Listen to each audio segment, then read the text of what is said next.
Pertama sih langsung ya nggak nyangka ya bahwa mau kejadian seperti itu, karena niatnya untuk pulang kampung kan niatnya ingin ngeratus hari mertua saya, bapak dari istri. Nah ketika kejadian seperti itu juga panik sih.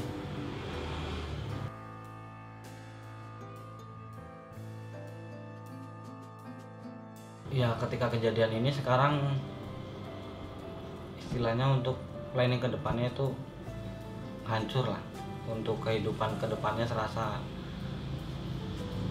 serasa jauh dari perkiraan. Yang tadinya nikah pengen cepat punya anak agar nanti ketika udah tua sekitar umur 40 tahun anak udah lulus sekolah.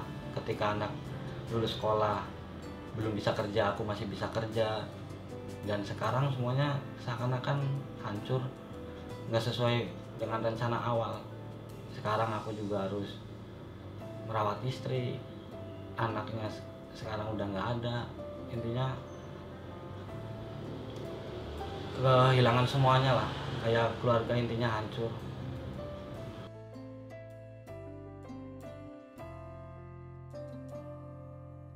Kalau untuk istri tentunya ya, untuk aktivitas seperti biasa di lingkungan itu masih belum berani, masih malu, masih minder ketemu orang lain, belum, intinya belum siap mental sepenuhnya lah.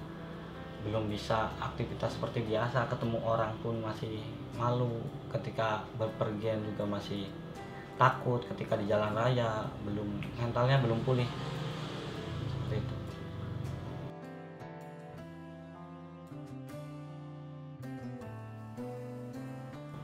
Ya untungnya terutama lah nyawa istri masih bisa diselamatkan, ya seenggaknya masih bisa berencana lagi nantinya untuk punya anak lagi, karena istri juga masih muda, kehidupannya masih panjang.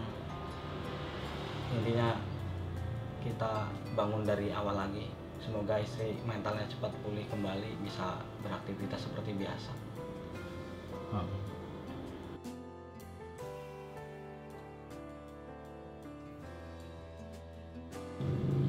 Kalau untuk kedepannya pengennya ketika itu istri bisa punya kaki palsu, seenggaknya bisa mandiri, bisa membantu, syukur-syukur bisa membantu usaha suami. Ketika aku udah kerja rutin masuk di konstruksi, istri bisa beraktivitas, syukur-syukur bisa wirausaha, bisa ya aktivitas lah, intinya bisa kamar mandi sendiri, bisa makan sendiri, ngambil sendiri, seperti itu.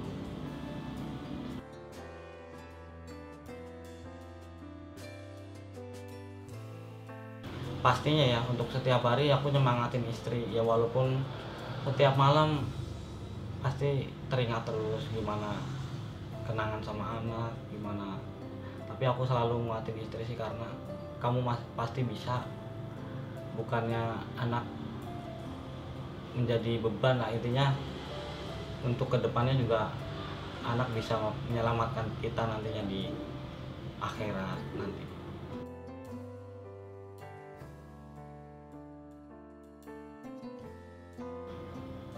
Ya intinya aku pengennya sih istri punya usaha lah di, jadi buat kesibukan istri ketika, jadi nggak seperti sekarang ya. Kalau untuk sekarang kan istri bener-bener full di rumah, nggak ada aktivitas, nggak ada apa. Jadi pengenku istri punya usaha, bisa bisa punya kesibukan lah, untuk biar nggak terlalu terlelap sama sekarang, masa lalu yang udah terjadi sekarang.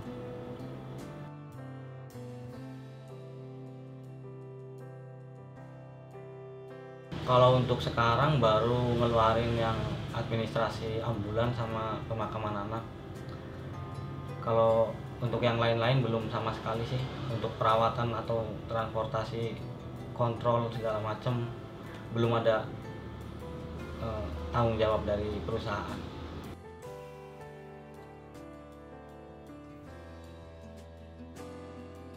Ya terutama untuk bisa menjamin kesehatan istri saya hingga benar-benar pulih, hingga benar-benar punya kaki palsu, semuanya ditanggung, syukur-syukur bisa diberikan modal untuk usaha istri saya biar ada kegiatan, biar ada aktivitas, biar enggak terlalu berlarut-larut di rumah terus. Jadi biar ada hiburan, biar ada kesibukan. Seenggaknya perusahaan punya empati lah untuk keluarga kita yang sekarang seperti ini.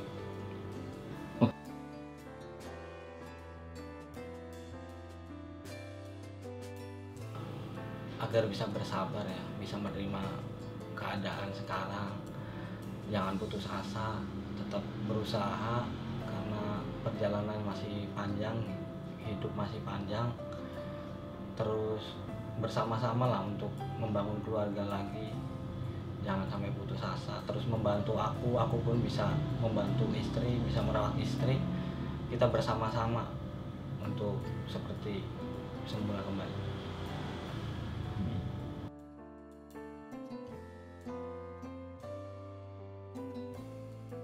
Paling berkesan ketika aku kan punya usaha sampingan alat ya, kemanapun aku pergi, kemanapun aku nganter alat atau ngambil alat, barang-barang yang buat jualan online, pasti anak selalu ikut, selalu mau jam 12 malam, mau jam 1 malam, pasti selalu ikut lah. Dengan adanya dia juga alhamdulillah rezeki jadi lancar, segalanya dipermudah. Intinya sulit lah karena anak saya itu benar-benar ceria orangnya, sangat ceria, sangat nurut, nggak pernah rewel ya. Ketika dibawa pergi kemana juga nggak pernah rewel anaknya, nurut.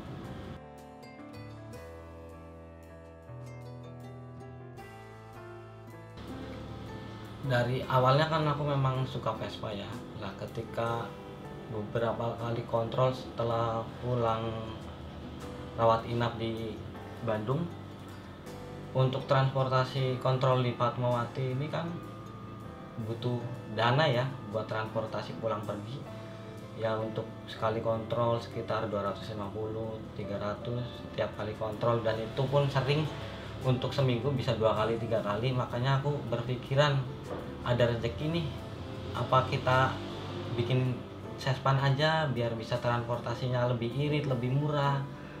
Makanya aku terpikir seperti itu. Makanya memang untuk awal itu sangat sulit ya, karena memang istri kan trauma untuk di jalan raya. Cuman aku rayu akhirnya bisa, dan akhirnya sangat mempermudah kendaraan itu. Karena untuk membeli kendaraan roda 4 juga dananya yang belum ada, dan perawatannya yang mahal, serta tempat garasinya juga nggak ada, seperti itu sih.